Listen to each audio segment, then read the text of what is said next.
Well, okay, Nixikoa, Nistu, Nidonako, Makoyo, Sakoi. My IRS name is Theda NewBreast. I'm gonna be with you for the Power Hour for the next 45 minutes or so. We apologize. Our brother Marcus Red Thunder is his Wi-Fi is not working, and so I just wanted to visit with you. You know, my brother Marcus Red Thunder, his topic area was around brotherhood, and so I'm just going to say a couple things around that healing process that I've learned from Marcus. Marcus and I, we both live in Montana. We live in the territory, we call it the Blackfoot Confederacy territory. And Marcus is from Hill 57, you would call it Little Shell area in around Great Falls, Montana. And then I live up near the border. I'm on the Blackfeet Reservation. So I wanted to just start with the story of how Marcus and I learned about when you're helping young boys and helping young girls find their way in the world and still indigenize their education and still keep things finding their own. We know that our identity, especially with Native youth, young boys and young girls, is just so critical in indigenizing their education. So, Marcus, Vern Mummy is just this old school gentleman from Fort Belknap. And they believed that we could help our young people with teachings of the horse. And I was raised with a father who had horse medicine, and I was raised with, a tribe with horse medicine. We have a lake here on this reservation. It's called Horse Lake, and we were taught that in that lake in the ancient times with our people, that there was a split foot, they called it. It was a horse animal that Creator gave us and came out of that lake, and it was given to our people. So we didn't get our horses from conquistadores, or we didn't steal them from other people. We actually this first horse. And so when I met Marcus, and him and Vern Mummy were thinking about indigenizing, and this is just about identity, indigenizing, and reclaiming our young people who, the ones that ended up at New Day Lodge, were often, we would call them, in the reservations here, the kids that were incorrigible, that they didn't have any hope for. They had been in juvenile hall, they had been in foster care, or their parents couldn't take what their behavior was. And so that horse medicine that Marcus and I were focusing on, and this is about 25 years ago or so.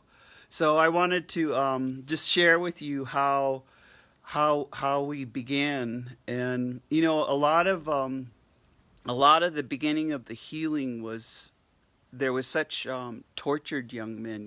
They'd be like 11, 12, 13 years old, and you'd see them, and they were so hard. Their hearts were hardened.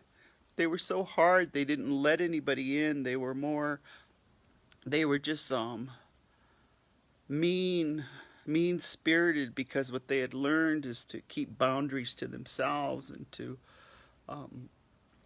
not let anybody in, and not let anyone in anymore to hurt them. And I think about that because here we were. So we had some fun adventures around. We took the gathering of the Native Americans, that process, and we were trying to heal some of these young Native men, and eventually we took girls, but we started out with men. So we took the Gona process, and we had this idea taking out into the wilderness. We would it was called outside learning, and we started experimenting with 21 days. I mean, and this is Marcus. This is what I learned from him. And so since he couldn't get on, I just wanted to share some of this because in our world today, we're going to have to reevaluate how we're educating all of our young tribal people. And so what we learned, and it was goofy in some ways because we were going to take all of these young men and teach them how to survive. How to survive out in the wilderness for 21 days. And that was, so we would have them in a Gona process. And in the Gona process, we concentrated on the belonging. We concentrated on, they were making medicine pouches. They were making necklaces. They were making drums. They were learning to make moccasins. They had a big drum and they learned the songs. They'd learn one song and they'd sing that song over and over. Just really gleeful because they learned that one song. And so then part of this, I was just speaking about this with a friend. We were looking at indigenous tribal schools. And so, geez, my tears are salty. It must be all those jalapenos, eh? Anyway, they would take these youth out, into the wilderness for 21 days.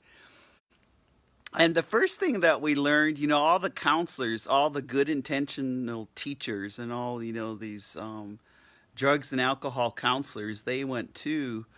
And the first hard lessons that we learned is that the counselors couldn't hang out there for 21 days without the comforts of home or living out in the wilderness. And so then we said, well, what about 12 days? We went on, we would do it for 9 days, take them out in the wilderness and cook outside, and just be in the elements, look at the stars, learn the constellations, learn, the horses, start to learn to be with the horse, how you can tame a horse. It's like you build a treaty, a relationship with that horse. It's like they're your family member. Anyhow, it ended up that the best days in this brotherhood that we were teaching to these young men, kind of like a rite of passage, we ended up, and it was Marcus who took them out. So we would do the Gona, and then he took them out on this one camp trip, and I just remember it snowed. So, our temperatures, it can get way below 32, which is like the freezing level. But it snowed and this group of young men stayed and survived off the land. And this brotherhood that Marcus was building, I remember he said they had to rope the dry branches and, pull them down because they had to keep the fire going at night because it was cold. They had set up, they weren't going to freeze to death and they weren't going to starve to death, but they had roped all this dry, they had survival skills. And so I think about that now, like, haven't you? I mean, in this good old holy time, this pandemic, we start to think about, what if the stores all close? What if we didn't have, cut hamburger? What if we had to go hunt and butcher? What if, we had to grow all of our food? So that's the beauty of re-looking at harmonizing our world. And so I learned, so that time, those young men, they bonded together and they made a pact of surviving. They made a pact of learning to live out in the woods. They made a pack of, and the whole time, of course, Marcus has got them in a circle with the smudge. They started talking about their stories and their lives, because some of them they never met their parent. Or some of them, it might have been a situation where their mother they had a stepdad and they didn't get along with the stepdad. All those kind of complicated emotional things for young men. And they start as they trusted each other. And so when I would see them when we weren't out in the woods, you started to see them sit in circle, and sometimes it was in circle, but some of the best time for people to tell their stories is when they're doing beadwork, or when they were making their drums, or even looking at the halters that they were using on the horses, or they were looking, a lot of them wanted to learn to make their own moccasins. So just, helping them, cut out their own moccasins, and telling stories of moccasins, and stories of design, what designs you put on your own moccasins. That's the time when you're indigenizing education. That's the time it's story work. And so think about, even now, when you're with your family and you guys are having dinner, this is the time to do the story work. And the story work is talk about, how grandpa and grandma lived. I'll share a story. This was an aha in our family when we learned about, arranged marriage. I didn't know my parents were an arranged marriage until I heard this story. And the story was, my mom was about 14 years old, and they were out on Big Badger, and Joe Boss, who was Joseph Ironpipe, was teaching her. She was telling me the story. She said, "Yeah, Joe Boss taught me how to and they'd be trout, but they were so big. Some of them were just giant, and they had really good tender fish meat. I mean, almost looked like salmon, but there was these trout." And she said, "Yeah, Joe Boss taught me. He taught me to, fish, get those fish, and sometimes, and they were big, giant fish, and she would, he said he taught me how to gut those fish, and would take the willow leaves that you see all this willow around here, and would stuff it into the cavity of that fish, then would put it back in the gunnysack, in the gunnysack, and then weigh it down with some rocks, and would put it back into the glacier water. So it was almost like a refrigerator. That's how we kept our food. And Mom said that, sometimes those fish would keep a week. And she said maybe at the max 10 days, and you could keep them in that glacier water. And the reason he was teaching her this is because Joe Boss had 14 young men, and they were his workers.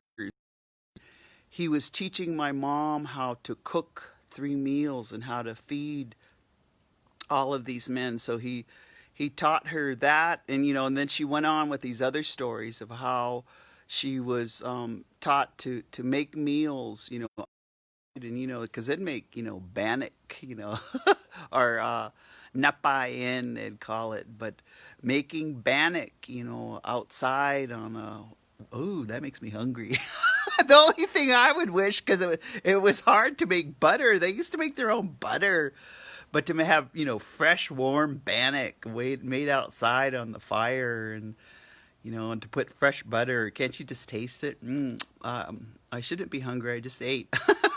But so that brotherhood that Marcus was teaching these young men, the talking circles that are the indigenized, when we're doing stuff, when we're harvesting all that fish that we caught, or we're harvesting stuff. That's the time that you educate, and it's a different kind of curriculum, or curriculi. So think about that for a moment. So when my mom told me that story, I was just, I said, "Mom, why was Joe Boss teaching you all this?" And she said, in those days they had to see when you were a young woman, and when you were, going to make your transformation, or your rite of passage, which, when you and your rite of passage of a menstrual cycle, and then you could have children. A lot of times they were seeing, they were trying to prepare you so that you would have a smooth transition and being a good wife. And a good wife at that time was able to live totally off the land to get every, we had the men were the hunters and the nurturers and the protectors, but the young wives had to be able to um, take care of that whole family. And so that's what Joe Boss was, and it's interesting, Joe Boss was teaching her, Iron Pipe was teaching her, and that was part of looking at if she was worthy of being in an arranged marriage. So let's keep on that thread of talking about rites of passage. And I wanted to share a couple thoughts with you today. It's an honor. I didn't even have time to braid my hair, and that's okay because this is my hair is. So I'll start with passage and some hair teaching. Okay, if you ever around our tribe or other tribal people, you'll see that they will have three braids. And so there was rites of passage of marking. Marking a lot in boyhood, and this is some of the stuff I know around. Boyhood, girls never had three braids, but they'd have three braids because that meant that they were spiritually maturing and they were teachable. And so you had to be kind and gentle with their teachings, and you had to be patient and you had to be consistent. So that teaching, so you knew when you seen a young man with three braids that you collectively, in the collective agreement of our Nitsitapi, of our tribe, that you should take some time to teach him the things that you knew and take some time to teach him because just by the way he wore his hair. And then later on, as you grew up into manhood, and then they would wear two braids sometimes, and there was ceremonial where they'd have a top knot, which signified very, I'm not trying to make you guys all Blackfeet. I'm just talking about how we had rites of passage into boyhood to manhood. Same with the girls. I think about one of the things that when I was decolonizing my brainwashing from, man, they tried to make me a white person. I mean, several times in my life, and I was just, hell no, I don't go. I don't want to be white. I want to be Indian. So the teaching that I learned from my grandma Agnes. And I was thinking about it the other day because we've had so many funerals and there's been so much death. I was wondering if anyone was making their nests. So what I learned, and I learned this by watching. She didn't tell me because they have a saying: you can't tell someone something they don't know. It's not about telling; it's about showing them. So what I watched her was whenever she brushed our hair, or whenever if they trimmed someone's hair, they would take the hair and they saved it. And they saved it for making a nest of hair, because there would come in your lifetime when all that hair that you save, because like I have a big bag in there. I've been saving, I'm 64 years old. I've been saving everybody's hair that I lived with and in my household, and mainly my hair.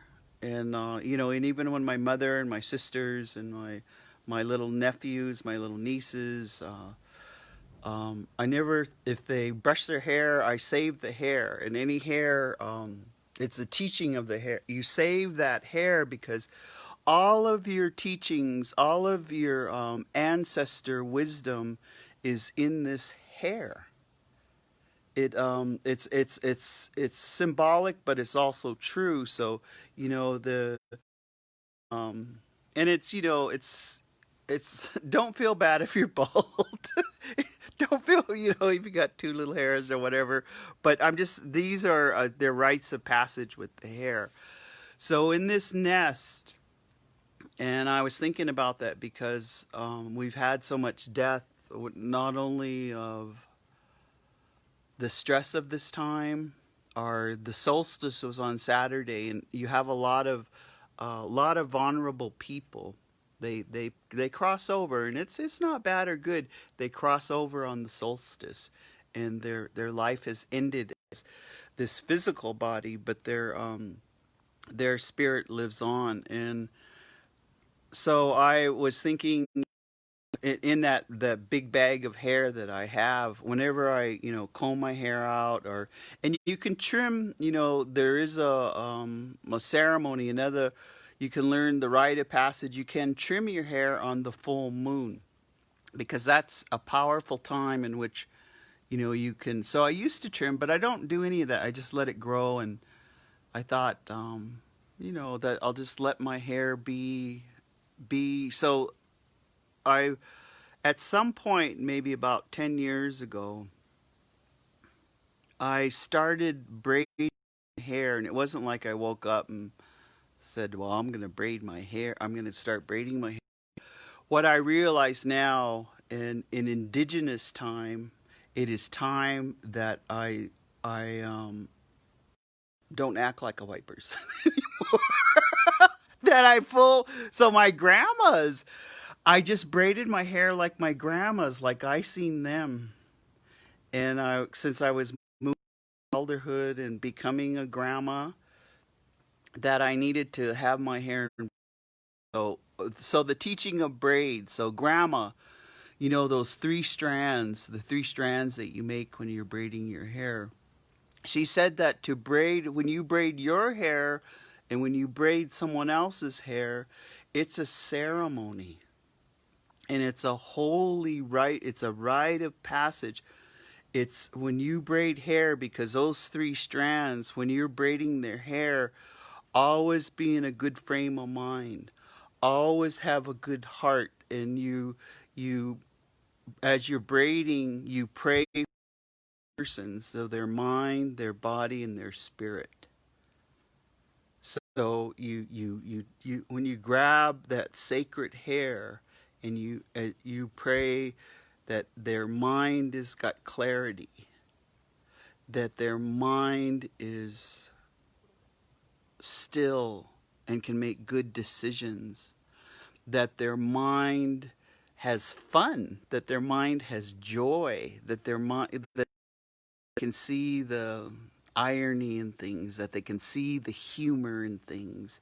So you pray for their mind, that their mind is clear, and that their mind, and see, this is a mind exercise, is like you have to, when you mature, you think before you talk. And you think about your 2-year-old, because you're just forming. When you're 2 years old, you are totally, it's about you, and everything's no, no, no, and, eat this, no, come on, do that, no, But think about, as you mature, like when you're braiding that hair, that part of your mind, your one of a sign of maturity is not to react. It's in your mind to think about it. So even, sometimes when someone is not treating you properly, in your mind, it's a good thing just to stare into that person and whatever's going on for them, and start praying for them. Hi Ostrabatipi, hi Oninna, hi Onapi Natusi. You start praying that good things happen for them, that they get to know their Creator, that they always are of comfort with love, that they learn to unconditional love. And I always look into their eyes sometimes when I see someone who's really wounded or acting like an a-hole, when they're not. And when I look into their eyes, they may be just talking away or whatever they're doing, and then I just say, please, Creator, let them experience the pureness that they had as a child. the glee, just, when they took their first steps, pleased when they were being held, when they were being nurtured and cherished. That's when I look in their eyes, and so that's a mind skill rather than just slapping them up or getting mad at them or reacting. Or I'll just delete them all. We can't delete everybody. We have to start building relationships. That's part of the lessons of this pandemic. We have to start building relationships. So I'll take a pause on the hair teachings for a moment. Uh, early 70s, I did a lot of diversity work with a black Indian woman named Carmela Wool. And Carmela would always have us start our sessions, our training, with these two questions. And so I'll put them out to you because they're healing questions around um, healing between the races. And when you start to heal, this is so the first question is, if you weren't the race that you are right now, what would be your second choice? And you might know that right away, but then also think, with the cultural appropriation, sometimes, like, people always want to be Indian. We call them wannabes. They always want to learn our ways. And that's an appropriation that is actually a subtle racism. But say what the second choice is. What is that second choice? And, and answer it truthfully. Now, this is the second part of this question, and this is where we are in our world, in our United States, is if you couldn't be the race that you are now, what would be your last choice?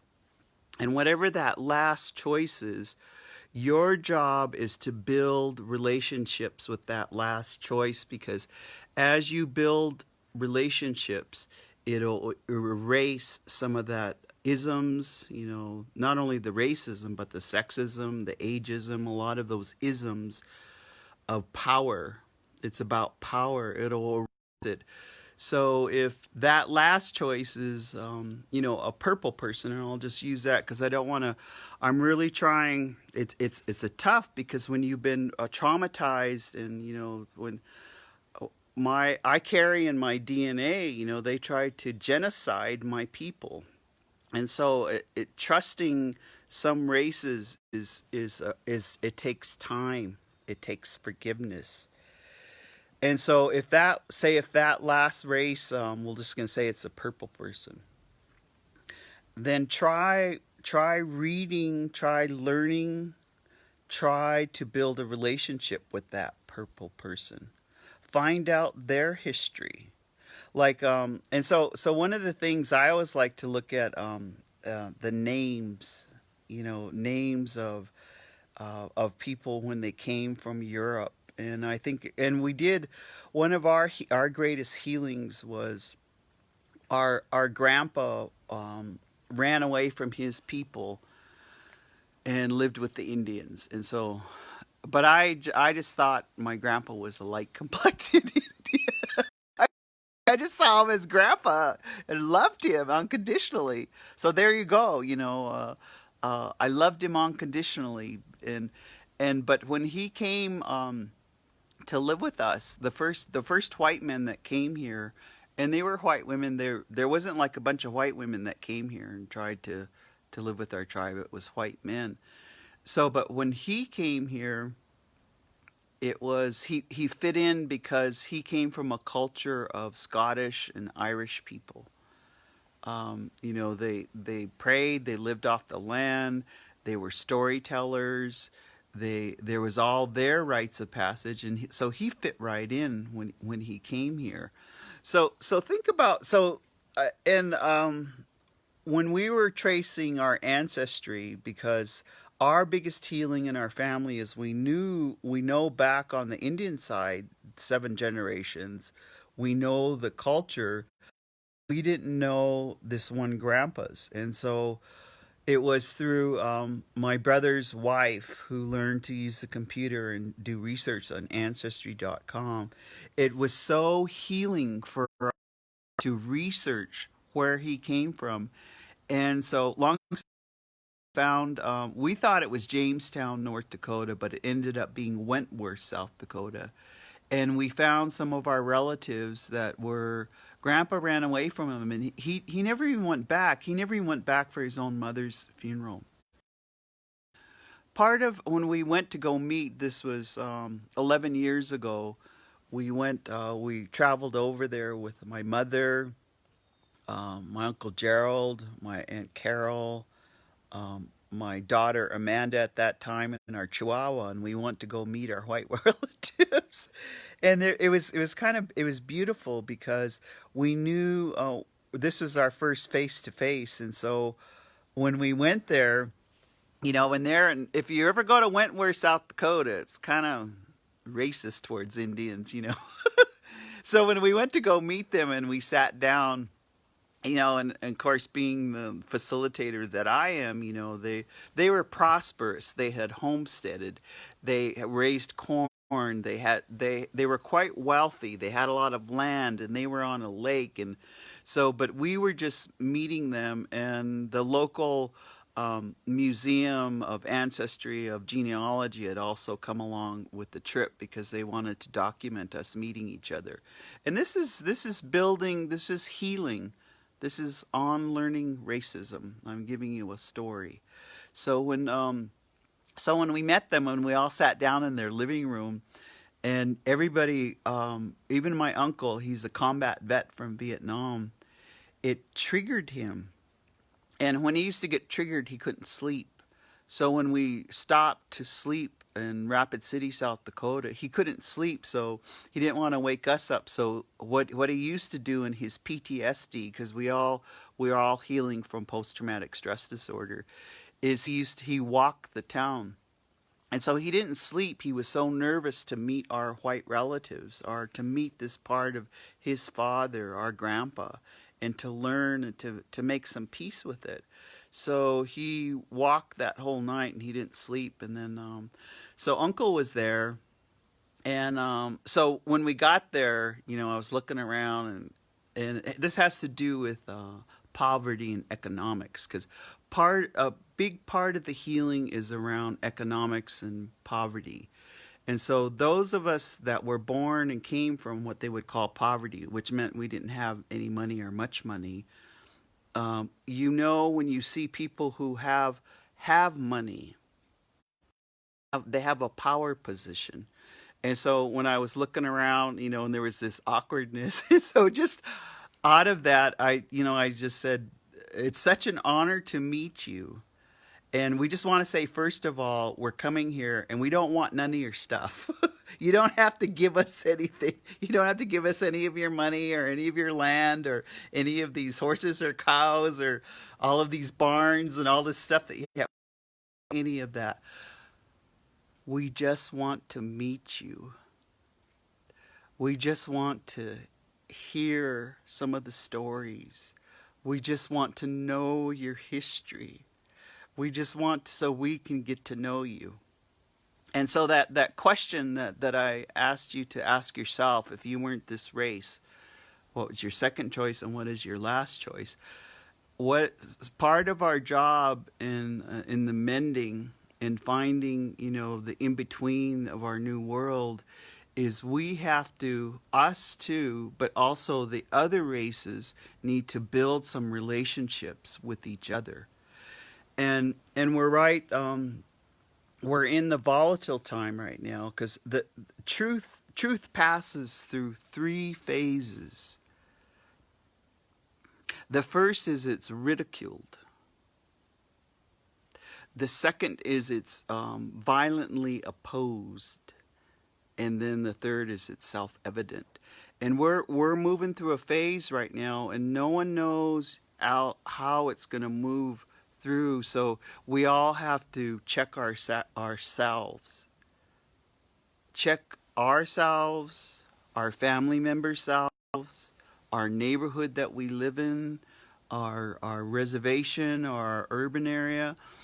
And so here's some tips, some things that you can begin to do is check on your neighbors. Because I know, like, when I used to live in the city, we didn't know all our, well, no, we made friends with all our neighbors. We were just so Indian, would go out, and mom would even, mom used to make bread, and, because she was raised that way, and would just go over to our neighbors and say, Mom made bread, would you like some? And, I think about that, but building relationships with your neighbors. Think about rebuilding relationships with your cousins. Think about building relationships, even, or have, they could be forgiveness with people maybe you didn't have a good relationship, but you have some kind of forgiveness. That's why, if you notice during this time, a lot of us were I see the postings, or posting pictures of our parents when they were young. We're of our grandparents. We're posting pictures of our children. I love the children. When your kid was first taking their first steps. When they were graduating from Head Start. Oh God, that's so precious. We're in this reflection time. We're sharing, and so we're in the business of, through story work, is mending and building relationships with people we hadn't thought of before. So it also means we have to show up. And that's the hard part right now, because I'll just give you an example. I was just thinking about, we're still in lockdown here. So we got 1.5 million acres in lockdown. But our own people are starting to police. We aren't depending on any police, they're doing it without violence. Because a lot of people try to come here and camp, and so they take they start to talk to them and say, we're in lockdown. You can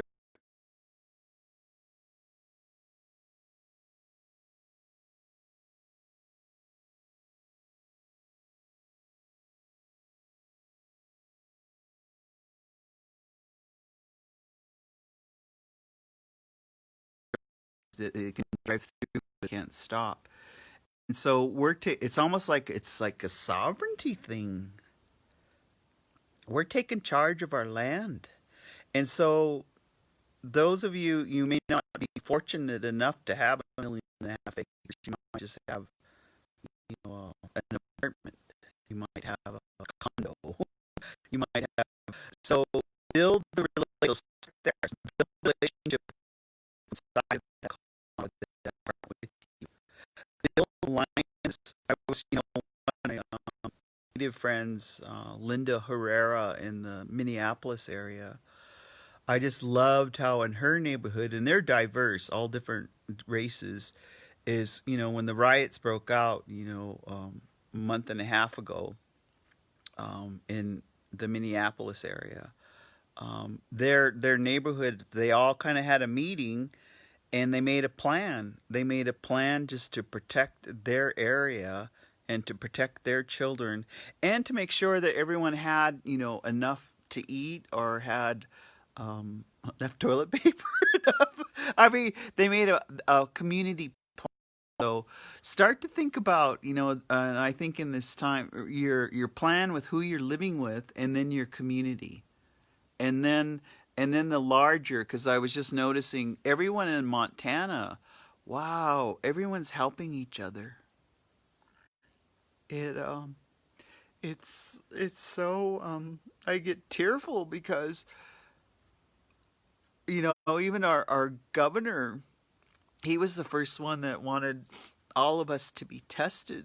So he found the money to immediately start testing all of our tribe and other tribes, because he wanted us to have enough information to make better decisions as we move through. Because you need to do the testing, you need to once you get a case, then you need to squelch it where it's at. You need to quarantine. You need to also test them again to see if they've developed the antibodies, because that will give us information. This is so new, so we all need to help each other. And but the best, it's just like with right now, help all of your neighbors, whatever you can do to just wear a mask and gloves. The sending a mask out there, because like what I notice is I'm so nasty to be. I have like 10 different masks, and my family wants to wash masks and to take care of the masks, but I have different masks for different times, and so our in Montana, it could be statewide. We're beginning to really find out we're getting through this if we're helping each other and we're building relationships. And so I think about that, and so when I go out, but I do have to go out to help my mom. My mom has to go to a doctor's appointment, and I have some apprehension. But I was thinking, what do I do? Just wear my hazmat outfit? Just go hazmat, screen everything, Lysol, and then but I'll go out with prayer. I'll go out with being grounded. I'll sleep good, eat good, pray good, and ask people. And that's another thing that you can do is ask people for prayers, because remote prayer can help us get through this time. You know, please pray for me Thursday when I go out. Go out. Mom is got a doctor's appointment, and I'm going because of her. Because my job as her child is to create a good life. Her life, she might live another 20. She might outlive me.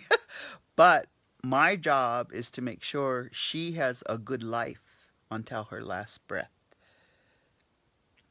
And so it's about building these. So in these remaining minutes that we have together, we started talking about brotherhood. So we'll have Marcus on. We'll get him some Wi-Fi, because I know he was all set up. He's all ready. He had a plan, and then he didn't have good Wi-Fi. But the way that Native Wellness works is we all got each other's back. We're a team. When someone, so I was, I'm sorry I didn't get time to up or what. This is how I look. And it's okay. So, but we talked about brotherhood, and so sisterhood. Sister is another, right now, hold your sisters close. Maybe you need to mend a relationship in sisterhood. Siblinghood. The longest relationship in your life are your siblings. Build that sibling relationship. And rebuild. I was thinking yesterday, maybe I'll end with this story. Native Wellness has been asked to help a lot of organizations go back to work. So we had this great self-care training yesterday, and there's 55 employees. It's in the building, and they're being proactive. And just some will go back essential, but some are at home. But the beauty was that it was just so good for us to. We always tease, because like we had a lot of Crows, a lot of Northern Cheyenne. We had a lot of, even some from Canada. We had some Salish Kootenai. We had some Chippewa Cree. We had some Blackfeet, of course, that were living down that way. And so we were just starting, and I was facilitating the self-care, and I was talking about lullabies and music and how important music, the first, when you sing to your child in utero, when you're pregnant, when you're singing to them, you're starting to create their indigenous spirit by what you sing to them. And then the songs, if you have family songs, they're so important to teach the song to everyone. So then we ended up, talking about music and what we like to hear. And so our meeting started off on an indigenous note. And I saw some of the last names, and I said, "Come on, you Hugs, you Walks Over Ice," and I started calling out, "You Ironman, you from Belknap, you're on this call. Why don't you step up and sing us a good song?" And then of course he said, "What do you want?" And I go, "I want something that will bring us together, that will uplift our hearts, we could close our eyes and we think about our ancestors." And man, there was he was a Hugs, he was from the Crow Nation. He sang this song, and that song had so much power. It had so much remote prayer, even though we were Zoom in different places around the Billings area and up here. That song united us. It united us as a people. And then we could begin to talk about self-care for that next 2 hours. And so I send out I was just, geez, I wish I could get my eyebrows waxed, eh? No, this is the my authentic self-actualized self, and I love you, and I'm not Native Wellness Institute.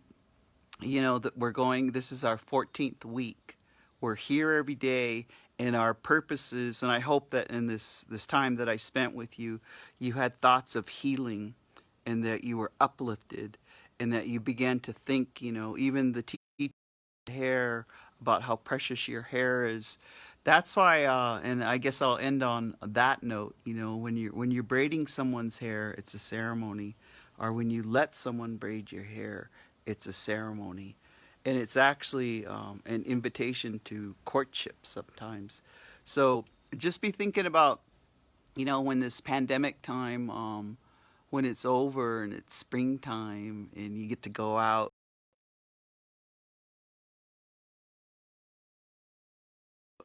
Hey, can I braid your hair? Or you say, "Could you braid my hair?" And that's actually the beginning of a relationship. You're exploring a relationship together when you braid someone's hair or you let them braid your hair. And then as you're teaching, when you're braiding your children's hair, just like these teachings of making a nest, never throwing away your hair, because all of your ancestral wisdom is in your hair. And so that could be, because in a lot of the prophecies, we'll end with that.